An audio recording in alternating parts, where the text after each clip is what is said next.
आदमी पार्टी कह रही है शहजाद, आम आदमी पार्टी कह रही है क्योंकि संजय सिंह ने अडानी का मामला संसद में उठाया इसलिए ईडी ने उसे अरेस्ट कर लिया। यह उनका काउंटर है।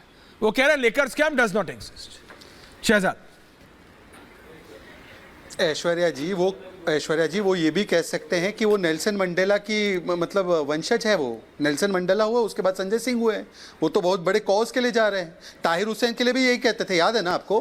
Tahir is being hounded because he is Muslim. क्या हुआ ताहिर हुसैन का? मास्टरमाइंड ऑफ दिल्ली राइट्स बोला गया कोर्ट ने उसको। ये तो किसी को भी कैसे भी प्रस्तुत कर सकते हैं। मैंने मनी ट्रेल का बाकायदा कोर्ट ऑर्डर पढ़ के सुना है, उसका कोई जवाब नहीं। अच्छा चलिए मान लेते हैं 1 मिनट के लिए सारा कुछ वेंडेटा पॉलिटिक्स है, तो आपको मैं केवल 2-3 सवाल पूछना चाहता हूँ। आपका आरोप ये भी था ना 800 करोड़ रुपए खर्च करके हम लोग आपके पार्टी के एमएलए खरीद रहे, याद है वो ऐश्वर्या डिबेट? इनके पास ऑडियो टेप थी और आपने कई बार कहा रिपब्लिक पर दिखा दो, मैं चला देता हूँ, लाइव चला देता हूँ। नहीं, इन्होंने तो कहा था कि मनीष सिसोदिया आप अपने पार्टी में लाना चाहते हैं। ये झूठे आरोप। अगला आने वाला है कि संजय सिंह भी बीजेपी अपने पार्टी में लाना। हाँ नहीं, उसके बाद एक सेकंड ऐश्वर्या रिवाइंड कीजिए। उन्होंने इसी संजय सिंह ने जैसे ये आरोप लगा के भाग जाते हैं, इन्होंने ये आरोप लगाया था 800 करोड़ रुपीस हम स्पेंड कर रहे हैं इनकी पार्टी को तोड़ने के लिए। तो था। आईबी की रिपोर्ट भी आ गई है, गुजरात में चुनाव जीत रहे इसलिए हम इनकी पार्टी तोड़ रहे हैं। तो मुझे बताइए कि 800 करोड़ वाला ऑडियो टेप आज तक क्यों नहीं आया? अच्छा छोड़ देते। आज पता है ऐश्वर्या क्या हो रहा है? अगर अडानी इतना करप्ट है तो भाई शरद पवार पे स्टैंड नहीं लेंगे। आज शराब घोटाले के स्पेसिफिक्स पर बात होनी चाहिए। 2.5% का कमीशन 12% हुआ, रवि धवन कमेटी की रिपोर्ट के विरोध में हुआ। दूसरी बात, ब्लैक लिस्टेड कंपनी को आने दिया गया। शो कॉज नोटिस जारी करने के बाद उस पर कोई कार्रवाई नहीं हुई। 144 करोड़ का वेवर दिया गया, बिना परमिशन लिए दिया गया। 50 रुपए प्रति क्रेट इंपोर्टेड लिकर को डिस्काउंट दिया गया। 1 पे 1 फ्री का ऑफर और 2-2 ठेके 3-3 ठेके सारे वायलेशन करके खोले गए। शराब पॉलिसी अगर गलत नहीं थी तो पुरानी पॉलिसी पर गए क्यों? 2000 करोड़ का नुकसान हुआ, ये आरटीआई में जवाब दिया क्यों?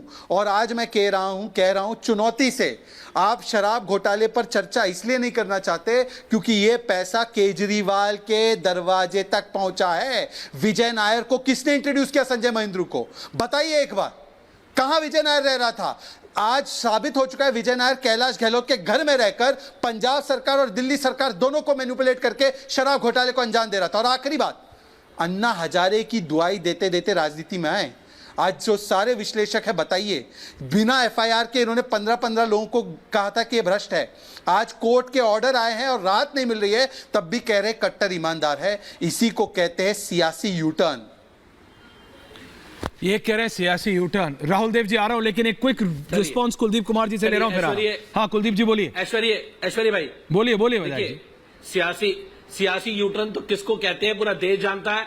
देश के प्रधानमंत्री कब यूटर्न ले जाते हैं किसी को पता नहीं लगता। देश के प्रधानमंत्री अडानी के नाम पे मुंह नहीं खोलते हैं, देश के प्रधानमंत्री मणिपुर पे मुंह नहीं खोलते हैं, देश के प्रधानमंत्री अजीत पवार को शामिल कर लेते हैं बीजेपी में, मुंह नहीं खोलते हैं, उसके बाद चुपचाप बैठ जाते हैं। यूटर्न तो कौन ले रहा सब जान रहे हैं। लेकिन ये तो बता दीजिए, वो भाजपा की वॉशिंग मशीन में अगर नहालेंगे संजय सिंह जी तो क्या सही हो जाएगा सब कुछ? फिर तो ठीक हो जाएगा, नहीं होगा? शहजाद ये बता दीजिए, जो भाजपा की वॉशिंग मशीन में नहालेगा, जो भाजपा के साथ आ जाएगा, वो सब ईमानदार बन जाएंगे, और जो भाजपा के विपक्ष में जाएगा वो सब कट्टर। इसका जवाब दे दूं? ये नीति पे चल रही है। लेकिन मैं बता दूं, बहुत कम समय रह गया है सजाद। भारतीय जनता पार्टी के 6 महीने बचे हैं। 6 महीने के बाद देश के लोग प्रधानमंत्री की, मोदी जी प्रधानमंत्री कुर्सी पर रहेंगे नहीं, ये देश पूरा तय कर चुका है।